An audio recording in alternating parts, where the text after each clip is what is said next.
Hello mga ka-vlog, welcome back and alam nyo may good news ako para sa inyo.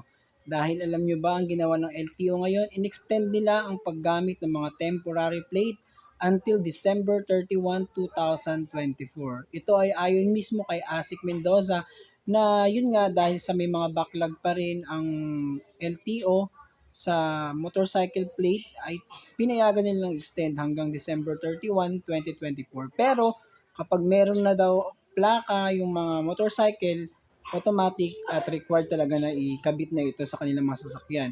And sa mga four wheels naman, ang sabi nila ay wala na silang backlog. Kaya required talaga. So kapag nahuli ka na wala kang plaka at na-verify na meron ka ng plate is ma-apprehend talaga yung iyong sasakyan. So I hope na nakatulong ang balitang ito sa inyo and don't forget to follow me. Okay, thank you.